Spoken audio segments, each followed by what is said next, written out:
mesa va directamente de denegación de servicio, que yo creo que todos entendemos un poco qué es la denegación de servicio, ¿no?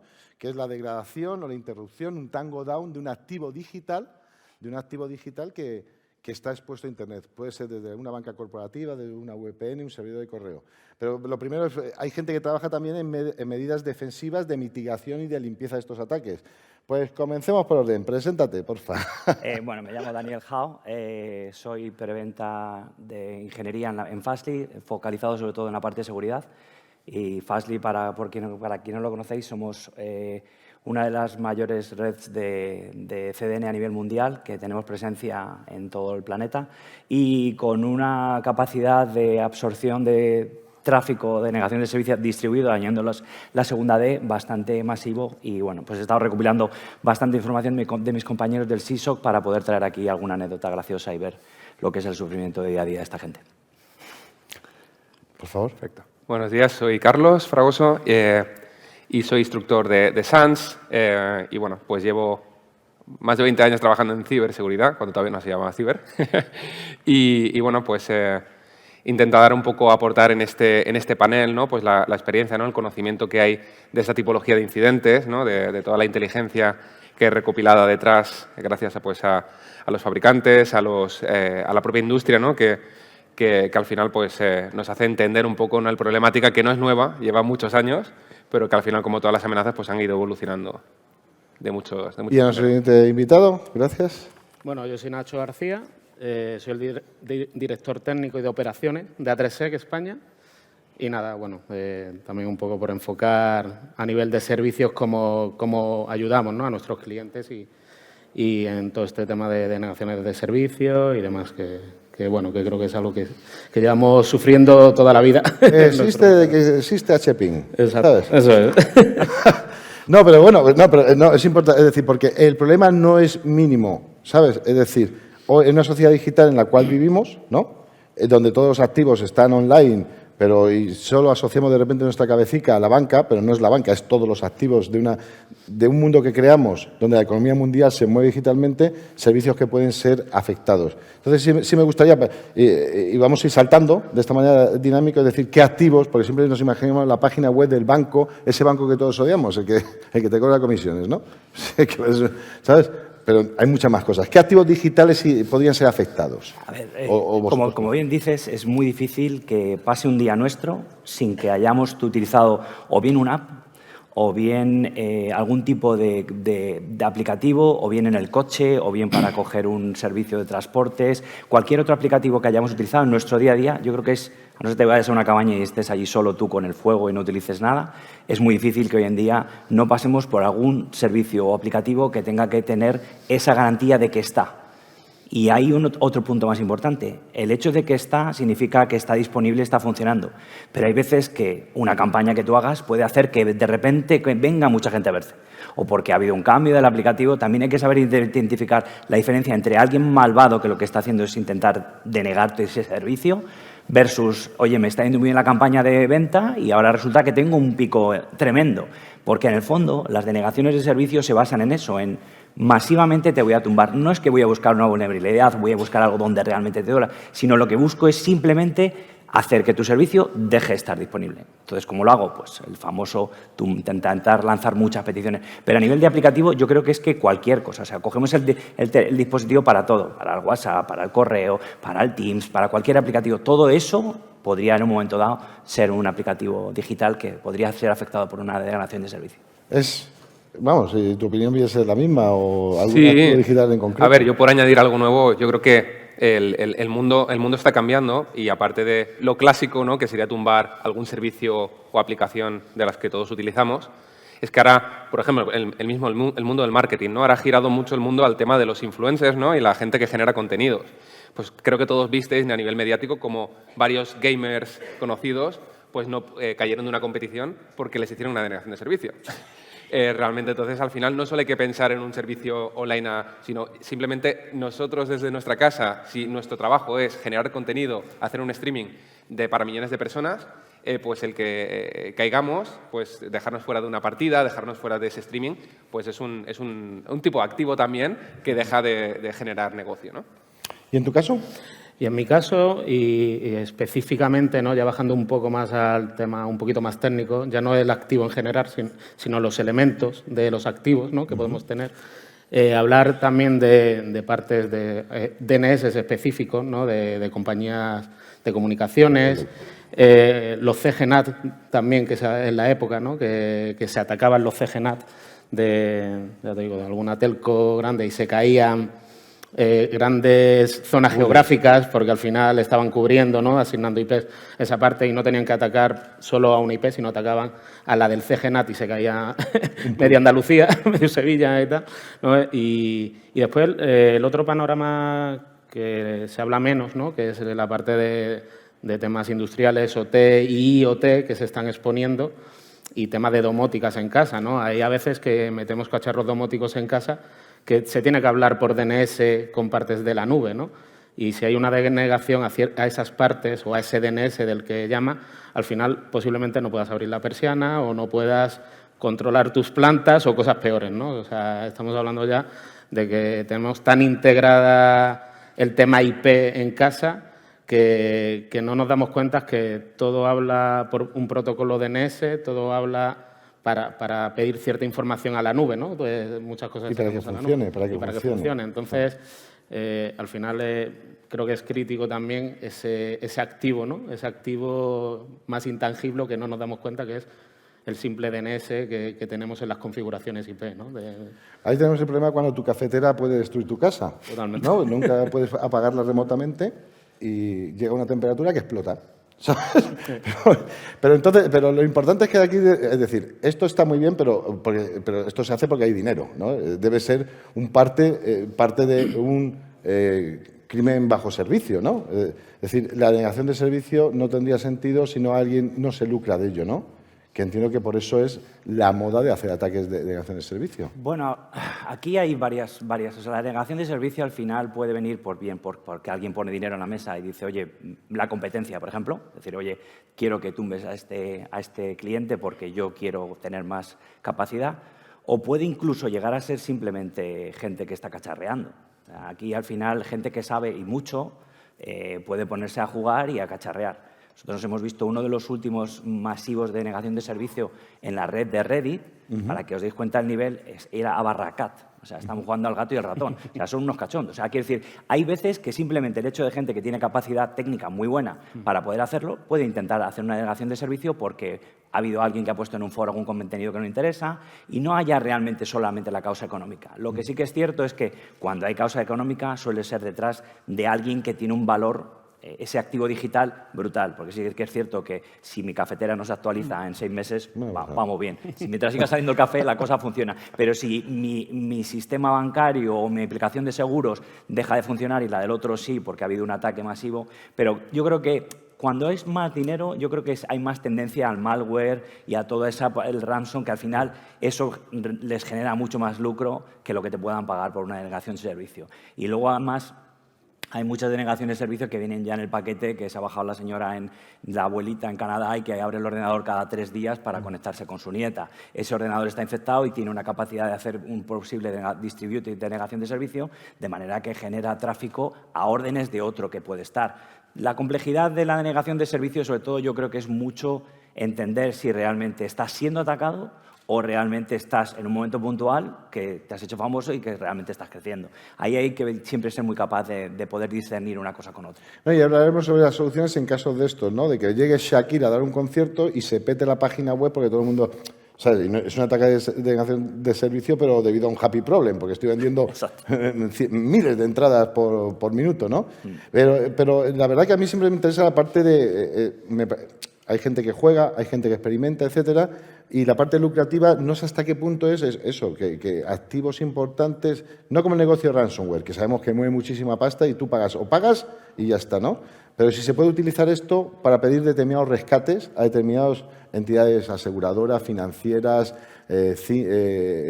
todas estas plataformas de banca online que solo tienen servicios online, ¿no? Sí, a ver, hasta la fecha, los últimos 2 años especialmente, creo que fue en diciembre del año pasado, hubo una gran operación para desmantelar parte de estos servicios, ¿no? de DDoS, montado por el FBI y por otras agencias. Y realmente lo que se ha visto es que, como comentábamos, ¿no? Que por un lado lo que es más vinculado a crimen, ¿no? Crimen organizado, al final el ransomware se está llevando, ¿no? más la palma porque extorsionan con datos y ahí pues tienen un lucro mayor. El DDoS durante un tiempo pues fue una de las maneras, ¿no? que tenían. Pero yo creo que más parte de las personas que arrestaron, que estaban detrás de estos servicios, al final eran gente joven, de entre los 17 y los 28 años, que al final montaba esta parte de servicios como unos servicios asociados sobre todo al mundo del gaming, ¿no? Para tirar plataformas, o algunos son especializados, ¿no? En tirar jugadores y para gamers y tal. Y yo creo que era como una manera de autofinanciarse, ¿no? De conseguir bitcoins, montar algo, pues en vez de trabajar pues, en un McDonald's, pues dice, oye, pues me monto un servicio de DDoS, lo vendo, también lo utilizo para mis cositas y mucho de ese negocio ha venido por ahí. Por una parte, que se ha visto un poco de las operaciones que han habido últimamente. Pero sí que no hay que olvidar, hablamos del dinero, pero no hay que olvidar las motivaciones también ideológicas. Mucho del DDoS vino originalmente también por hacktivismo, activismo, como le queramos llamar, ¿no? Cuando hubo los movimientos de Anonymous, todo el mundo de alguna manera u otra sufrió algún tipo de ataque de este estilo.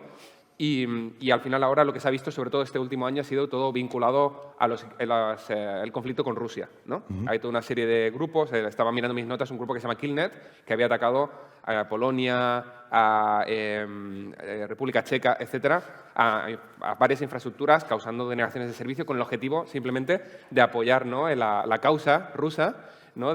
por el conflicto que hay ahora abierto con Ucrania y con el resto del mundo occidental, digamos, ¿no? ¿Y en vuestro caso? Mi opinión y los últimos análisis que he estado leyendo en este año, ¿no? Inicio de 2023 y de grandes soluciones de CDN y demás que se han ido analizando, tenemos que diferenciar claramente lo que es el DDoS simple, el distribuido. Ajá. Y todos hacían mucha referencia al ransom DDoS, ¿no? O sea, al final a pedir rescate por estos tipos de ataques. ¿Por qué? Por la facilidad, porque antes, bueno, cuando tenías que montar antes una denegación distribuida, pues tenías que, bueno, desplegar una botnet de cierto volumen, las conexiones no eran las que hay ahora, ¿no? Y ahora es verdad que con ciertos VPS, con vulnerar ciertos dispositivos también que hay expuestos y demás, tienen muy fácil, ¿no? Generarte una botnet y demás. Entonces se hablaba mucho de que el protocolo que más recibían era SYN, el ataque SYN, y que era todo, sobre todo, para pequeñas ransom DDoS as a service contratados en Deep Web, que era pues para eso, pues, el tema gaming, que en Europa es el que más se mueve, y después el tema más de empresas que quiero al final estafar o quiero, oye, te voy a tirar tu e-commerce durante una semana si no me das un Bitcoin, ¿no? O sea, y todo estaba girando hacia eso, sobre todo a la facilidad de pillar el servicio, explotarlo y sacar un rendimiento económico rápidamente, ¿no? Se centraba mucho en el término, claro, al final estamos acostumbrados al ransomware, sí. Pero es el ransom DDoS, ¿no? Me pareció curioso, ¿no? Que lo tiraban por ahí. Hombre, es que ransomware la lleva, ¿eh? Claro. De todas maneras, estamos abriendo una vertiente de nuevos trabajos para los profesionales que estáis aquí, de poder rentabilizar vuestra vida. O sea, ¿sabes? Esto... Un apoyo. Oye, pero no, que hay gente de estos gamers, tú le tiras abajo a un streamer y tal, y lo vuelves loco, ¿eh? Está dispuesto a pagar cualquier cosa, ¿eh? Sí. Pero bueno, pero hay una cosa, porque de repente estamos hablando todo. Parece que todo son botnets, me apodero de ordenadores que hacen sobrecarga de tráfico, pero en verdad, hasta que yo recuerdo, aquí ve como tres posibles categorías, ¿no? Todo lo que son estos ataques volumétricos que van dentro de los componentes de red hasta que tú llegas a un servidor que suministra el servicio. En esa infraestructura de test tenemos esa parte, ¿no? Que serían los ataques donde se suelen poner los black holes o los anti-DOS o los Praviles, ¿no? Que es ataques de exceso de flujo de tráfico, ¿no? Después, otra de las categorías son todos estos ataques de ralentización o consumo de recursos, que ya, es decir, de alguna manera puedan pasar y estén afectando a los frontales, balanceadores de carga, etcétera, ¿no? Y después hay otra tercera categoría. Dentro de categoría hay un montón de ataques, ¿eh? No pensemos que ¿sabes? Y después hay otras que son contra la aplicación, ¿no? Que seas tan fino de pasar de una manera evasiva y solicites el vídeo o el PDF de la empresa financiera 100.000 veces en 1 minuto, ¿no? Y aquí lo que está sufriendo es todo el backend o la base de datos que está manipulando, etcétera. O sea que en verdad no enfrentamos el generar una... Porque al botnet eso es lo que hacen también, para mí sería la primera categoría, ¿no? ¿Sabes? Entiendo que soluciones, dentro de estas categorías enfrentáis con vuestras soluciones, en vuestro trabajo, las tres modalidades, ¿no? Sí, en el fondo incluso si quieres la tercera yo la ampliaría un poco con todo el contenido de los scrapers. O sea, al final tú construyes una infraestructura para un negocio y estimas en base a tu producto las capacidades que vas a tener. Bueno, yo necesito aguantar 1.000 usuarios concurrentes. Fenomenal. Si ves que tu expansión llega más, bueno, pues puedes contratar una CDN, puedes tener una capacidad mayor para poder garantizar que de 1.000 pasas a 2.000. Vale, fenomenal. Pero sigues teniendo un backend que aguanta 1.000. Te estás ayudando en otras soluciones para que ello vaya creciendo. Si en momentos puntuales empiezas a sufrir, pues lo que comentabas, el lanzar un vídeo o el poder empezar a descargar masivamente precios, probablemente tu propio backend tenga otras conexiones con APIs, con terceros, que te cuestan un dinero. O sea, no solamente es lo que está sufriendo tu infraestructura, sino tu negocio como tal, porque tú a lo mejor tienes unos precios de unos hoteles, como comentabas, y eso al final no lo tienes tú en tu sistema, sino que vas a pedirlo a otro tercero y te está consumiendo CPU. Con lo cual, realmente es muy difícil llegar al final a un CTO que sea capaz de decir a cuánto me está saliendo la transacción. Sobre todo cuando empieza a haber ese tráfico, que es un tráfico que a nosotros nos gusta llamar ruido, porque no te genera nada. O sea, es alguien que está paseando o bien te está intentando hacerlo de manera lenta, pero está intentando de alguna manera utilizar tu infraestructura sin que tú veas ningún beneficio. Y es muy difícil de identificar, porque es tráfico legítimo. O sea, yo estoy haciendo un 200, esto está todo muy bien. Entonces, hay que trabajar mucho en identificar y definir esos patrones para ayudar al cliente. Nosotros siempre intentamos entender la lógica del negocio que tienen para ayudarles a mejorar. Muchas veces a mí me ha pasado, algún cliente dice, pero es que no me estás parando un double encoding. Digo, no, yo te estoy enseñando el double encoding. Ahora dime tú si esto está bien o está mal.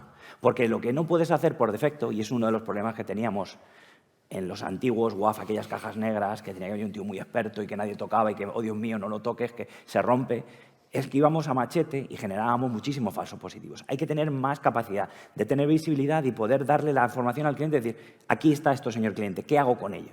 Porque yo no lo sé. Este API es así, y de hecho a mí me ha pasado poner en marcha pruebas de concepto y en un momento puntual llamar al cliente y decir, oye, te están atacando esta máquina. Uy, es que no sabía ni que existía.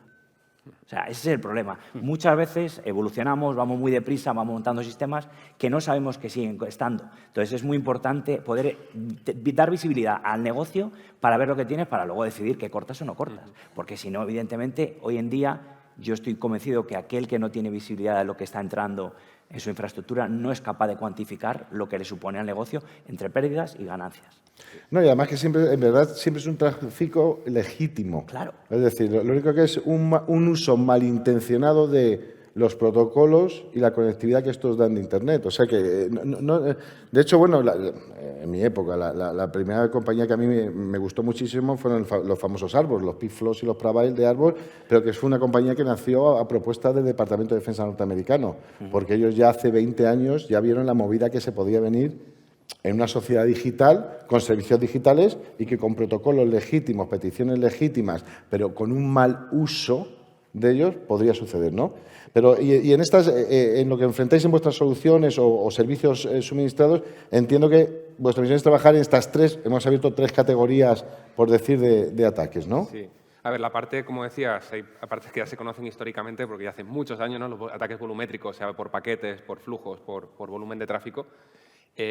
Desgraciadamente lo que ocurría, ¿no?, es que al final, pues lo que pasa en nuestro país muchas veces es que se compra un producto, ¿no?, y se piensa que es de botón gordo, ¿no? Claro. Lo conectas, se paga mucho por una licencia y hombre, los vendors son muy buenos, tienen muy buena tecnología, pero al final hay personas que tienen que operar, que tienen que prestar un servicio y hay que entender. Incluso la gente que estaba en redes o en aplicaciones no sabía qué tenía detrás.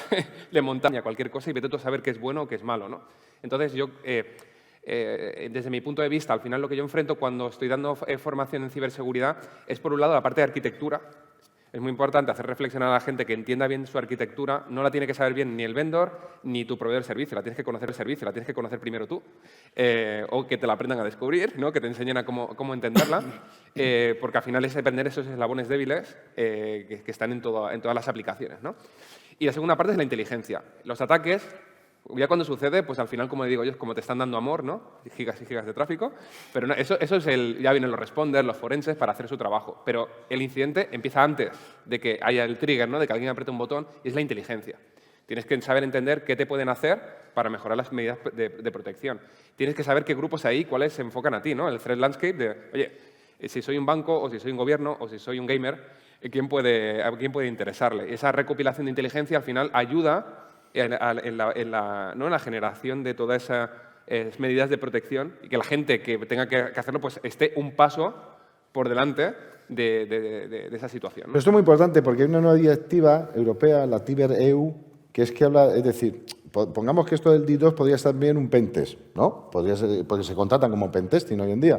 Pero esto es lo que habla efectivamente de la utilización de que no podemos pensar en las auditorías de pentesting como las hacíamos 5 años, que tienes que contextualizar con inteligencia, con ciberinteligencia, de sitios y fuentes de valor, cuáles son estas modificaciones, mejores ataques, tuneos, etcétera. Y eso se está implementando y, de hecho, creo que aquí hasta el Banco de España va a empezar a poner en práctica esta Tiber-EU, ¿no? Es decir, necesitaré ciberinteligencia, pero sobre todo para el proceso de la mejora de cómo de novedoso va a ser el ataque, aunque sea encasillado dentro de los ataques que conocemos, ¿no? ¿Sabes? Pero es que yo pienso que no hay ningún panel que empecemos a hablar ya, que ya no se empiece a hablar de aplicación de ciberinteligencia junto con la ciberseguridad, ¿sabes? Porque son dos cosas distintas. Y en tu caso, Bueno, en mi caso, las 3 categorías también. por apuntilla, primero lo del Tiber-EU, creo que ya son básicos, ¿no? Creo que... Yo lo he visto como una directiva que está... La capa de, sobre todo para banca, ¿no? Eso. El Tiber-EU al final es un modelo para banca, red teaming de banca, ¿no? Y te meten bien la capa de inteligencia, que eso es lo que me pareció novedoso. es verdad que yo creo que ya es la capa que está en todos lados, o sea, previo a los ejercicios de red team, en testing, los que vayas a ejecutar. A nivel de servicio, como empresa de servicio, Sí. ataques volumétricos. ¿Cómo los podemos o cómo lo enfrentamos nosotros en este caso? Pues si por un lado el cliente no tiene un producto, pues tenemos que empezar a conocer primero el conocimiento del cliente de, oye, pero tú realmente qué vendes o qué haces, ¿no? Pues, por ejemplo, típico cliente de envíos, de rollo correos y tal, que llega el Black Friday, llega tal... Y dice, ostras, me están atacando. No, no te están atacando. Es que tienes que... Están consultándote el seguimiento, incluso solo con la consulta del código de seguimiento, ¿no? Entonces ahí nosotros aportamos al final ese conocimiento técnico de equipo, ¿no? O sea, puedo tener herramientas, pero tengo que explotar esas herramientas. Y en ese caso, si no tengo la herramienta, pues empiezo a cortar. Oye, si los envíos, si estás en España, trabajas solo en España y tienes una petición volumétricas de Rusia, China y demás, pues tendremos que empezar a trabajar en esos firewall a cortar, ¿no? Eso, por un lado, una parte de conocimiento del negocio. Si tengo la suerte de tener un producto, ¿qué tal? Pues venga, vamos a pivotar entre todo el CDN, entre todos los nodos, vamos a ir digregando ese volumen, sea un ataque, sea legítimo, que hay que analizar también qué es legítimo y qué no. Y eso por un lado.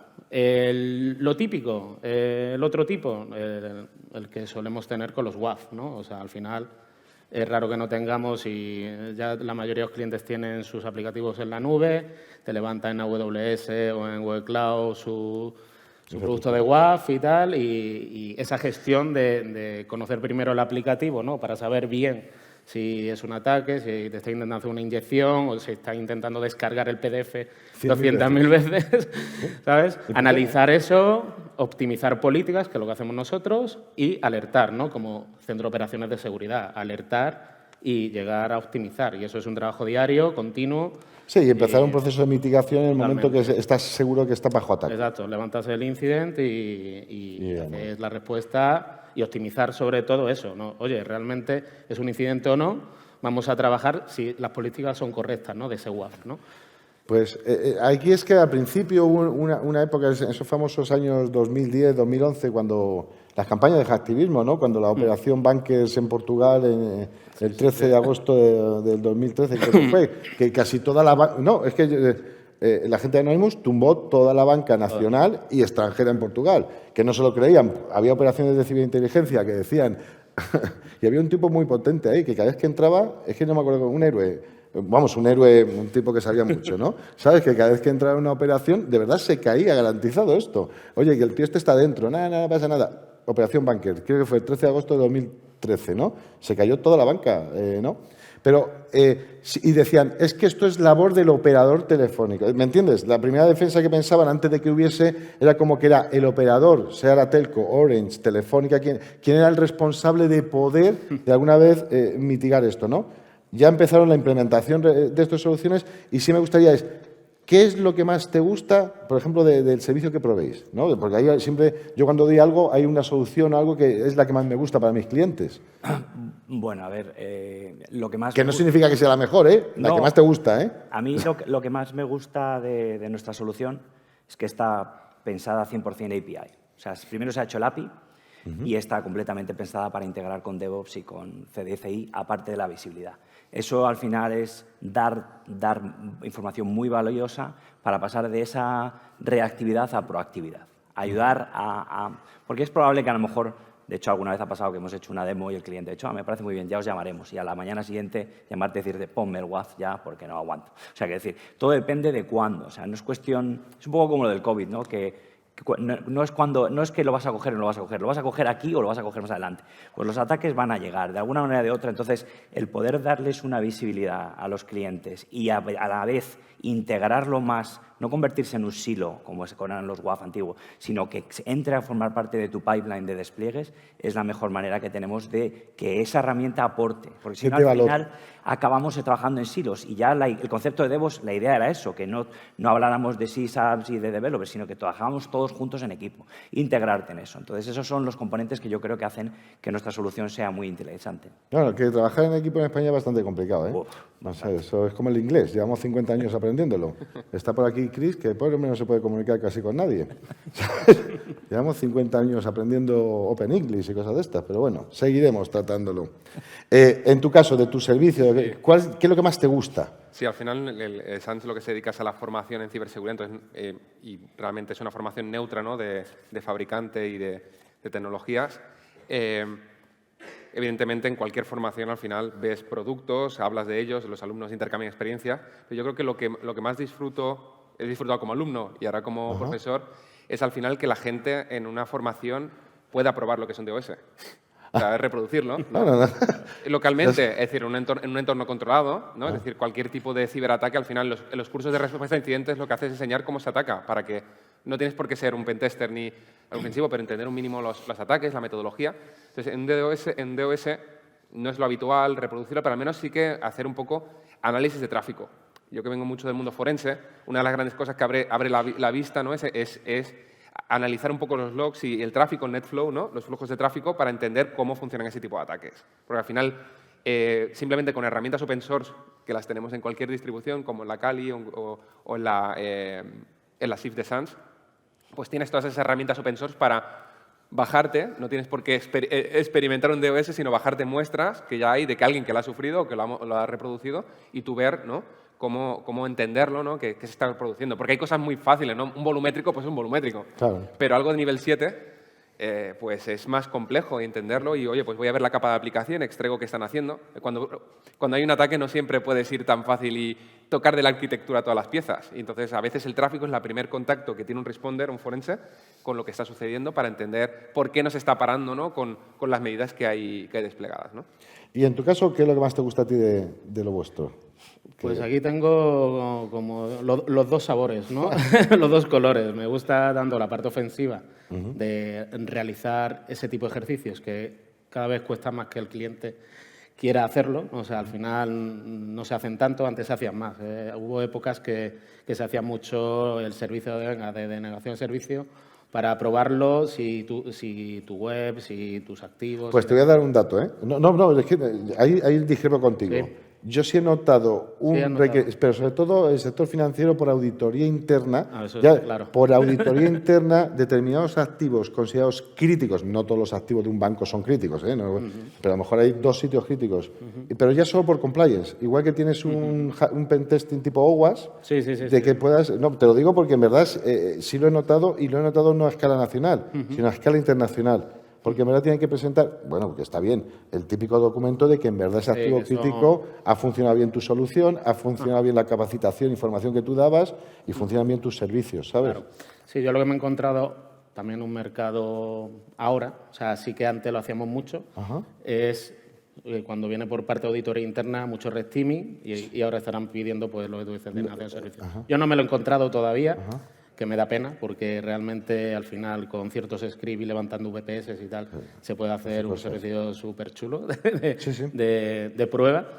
Y lo que sí nos encontramos mucho es, y servicio así que nos guste, es eso, la explotación o monitorización de los WAF y de toda la capa y de protección, ¿no? En la parte del SOC, ¿no? De al final ver lo que viene y ayudarles a decir, oye, realmente esto sí es un ataque, no es un ataque, y cómo te ayudamos a mitigarlo, ¿no? O sea, pero yo como vengo del mundillo más ofensivo, Vale, pues te gusta siempre más, sí, me gusta... Es que lo de defense es un poco caducante, ¿me entiendes? O sea, ¿sabes? Pero bueno, no, pero de hecho también podemos decir, hay mucha más gente en defense que lo otro, ¿eh? Obviamente, el mundo es digital, la economía mundial es digital, las empresas cotizan en bolsa y si no cotizan en bolsa ganan dinero. Entonces, de defense es lo primero que hay que tener. Y si hay una cosa que siempre me preguntas, porque pensamos que son como puntuales. Yo recuerdo en los viejos tiempos que yo había algunos bancos sometidos más de 7 días bajo ataque, como Bank of America, ¿no? No me acuerdo qué año fue, 2010, una cosa así. Pero, ¿cuál es el ataque más largo de negación de servicio que habéis podido ver? Pues alguno habrá, ¿no? Uno duró 2 días, otro duró 3 meses. A ver, sin decir cliente... No, hombre, no, el cliente no me lo diga, pero no... Una banca muy grande Ajá. ha estado recibiendo una denegación de servicio durante mes y medio, pero no constante. O sea, lo primero que además hace nuestro SISO que es llamar al cliente y decir, oye, empieza a haber un volumen alto. ¿Es esto lo que esperabas o no? Eso es lo primero, porque volvemos a lo mismo. Estamos hablando de peticiones 200, ok, perfectas, autenticadas, correctas, todos unos patrones fantásticos. Entonces, también otro de los factores que hace, aunque tengas una red muy grande y una plataforma con mucha capacidad, tienes que empezar a reenrutar tráfico, ¿vale? Porque probablemente es un punto de pico, pero hay que coger y mover tráfico de una región a otra y hay que empezar a trabajar con esos algoritmos para poder asumir y empezar a investigar. Sí que es cierto que la gran mayoría de estos clientes no solo se basan en una solución. Se juegan tanto que acaban teniendo varias soluciones. ¿Por qué? Porque al final ninguno de los fabricantes que somos capaces de aportar una solución de seguridad vamos a cerrar. Como siempre digo yo te monto esto, ahora bien, estás protegido ahora, mañana ya veremos, porque esto constantemente está evolucionando. Entonces, este caso fue curioso porque durante mes y medio aparecía y desaparecía.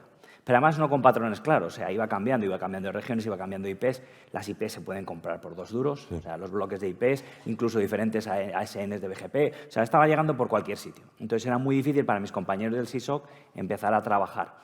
Y gracias a uno de los parámetros que viene en la cabecera del JA3, el famoso JA3 de que viene en la cabecera de la TLS, empezaron a poder discernir una serie de patrones de algunas máquinas. O sea, es como al final trabajar buscando un agujero en un pajar, porque era muy difícil y a partir de ese patrón empezaron a detectar ese fingerprint del JA3 y bloquear a partir de ahí, pero costó muchísimo, porque al final el problema es que incluso ya estaban remangados, o sea, sabían que cuando entraba este pico había que ponerse con ello, trabajar con ello y desaparecía. Entonces, no te daba suficiente tiempo para poder tener datos para ese post-mortem, para poder analizar y trabajar con ello.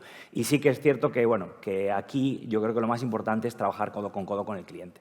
O sea, no pensar que estás a otro nivel, sino asumir que estás sufriendo el ataque como el propio cliente y ese SISO que sea capaz de trabajar con él, porque hay que estar muy ágil y muy rápido para tomar decisiones. Sí.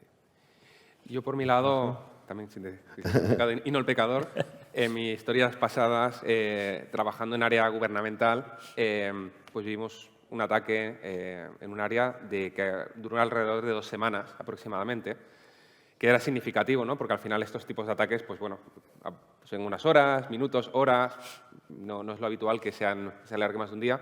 En este caso era una plataforma de correo electrónico, los Cisco Iron Ports, que era utilizado ampliamente en la administración pública como frontal en conjunto con otros fabricantes. No quiere decir que Cisco fuera el único, pero era muy utilizado. Entonces, en este incidente realmente pues, encontraron un problema, ¿no?, en la manera que se gestionaban las cabeceras, la interlocución de SMTP con los frontales, provocando tomar todas las conexiones. Es decir, se quedaba bloqueado los iron ports de las conexiones y tenían que volver a resetear enteros. Entonces, claro, también los clientes no tienen infinitos. Ahora, como con el cloud todo se puede hacer, pero ya hablo ya de más de 10 años, 10, 15 años, pues tenía un número limitado de dispositivos y, pues bueno, al final acabamos analizando y viendo, trabajando con el fabricante, cuál era el patrón para que sacaran un parche para corregir ese problema. ¿Qué tuvimos que hacer? Pues eso fue un incidente de ese tiempo, lo que provocó el retraso que más o menos cabía en los correos electrónicos eran de 3 días. O sea, cualquier correo que entraba a la estafeta no llegaba hasta el destinatario en 3 días, aproximadamente. Podéis imaginar, a día de hoy sería impensable. Pero en la administración pues son tiempos gestionables. No, la administración pública es normal, 3 días o 3 meses. Pero, me permitáis la broma, la gente de la administración se lo toma muy en serio, ¿eh? No, trabajo con muchos equipos, pero al final pues las limitaciones son las que son muchas veces. Pues dime cuál. Bueno, te lo explico luego. Ayer fue imposible pagar a través de una pasarela del gobierno, tío. Te lo explico con un vino. 50 veces me dio el formulario. Y cuando voy a pagar, el servicio no está disponible, lo sentimos. Y digo, realmente por cerrar, realmente el incidente como se solucionó al final fue hasta que, porque claro, los fabricantes también tienen sus tiempos y no se puede sacar un parche de un día para otro. Lo que hicimos fue poner un frontal open source delante de la plataforma. O sea, lo contenimos quejando unas reglas hasta que el fabricante pudo ver cómo activarlo y sacarlo. Pero ya digo, esas 2 semanas fueron muy críticas porque muchos servicios de comunicación de correo electrónico pues estaban... Joder, ¿ves? Un MX, un mailbox, ¿sabes? Y en tu caso algo así más largo que hayas podido más largo y hablando de tiempos anteriores, como cliente final en una telco muy grande. Ah, que te tocó a ti ahí, ¿no? Sí. Desde hace que ni se duerme. 4 años por ahí, en una, no voy a decir nada. Y el que te hablaba al principio, lo de los CGNAT, era constante. Joder. Era constante. O sea, y era cuando, no era como ahora, ¿no? Que el tema gaming, ¿no? Pero ya estaba ahí, que si el LOL fuerte... Claro, es que se tiraban pools de IPs que hayan en los barrios, claro, y estaba todo el mundo fuera. Era constante. Estamos todo el día con las soluciones en una parte separada de la red, ¿no? La que se le da a los clientes y todo el día balanceando, cortando países, todo el día, era constante, ¿eh? Y una telco bastante grande, ¿sabes? Claro, y pierdes como 10 años de vida. Mientras trabaja la incidencia, ¿sabes? Totalmente. Entonces, yo creo que las telcos, a cualquiera le preguntes ahora mismo, igualmente, es constante, ¿no? Es un trabajo constante, que tienen varios productos, van cambiando de uno a otro, balancean entre uno a otro, más lo que ellos tienen de nodos.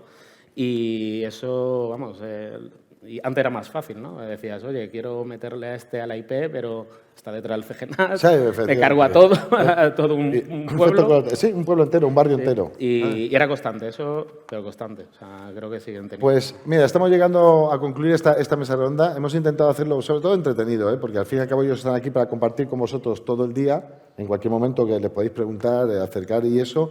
Para mí ha sido de verdad, o sea... Me gusta hablar de soluciones que me ha tocado trabajar a veces en ellas, ¿sabes? Y espero que por lo menos aquellos que les guste la acción de servicio como una profesión de futuro bien lucrativa, con la cual para que estas personas tengan trabajo, el formador, por ejemplo, aquí ya tenéis un caballero Sith, ¿no? Perdona, Jedi y tal, pues os invito en cualquier momento, cuando los veáis, que les preguntéis, etcétera. Y bueno, que sigáis viendo, hay talleres muy, muy interesantes, no voy a decir cuáles, ha comenzado Jaime, está Chris, que tiene historias súper entretenidas, pero es que no hay ninguno de los compañeros que este año no traigan cosas que yo no voy a poder estar en todas, pero yo sí asistiría. Os agradezco vuestro tiempo y cada día un pasito más cerca de la cárcel.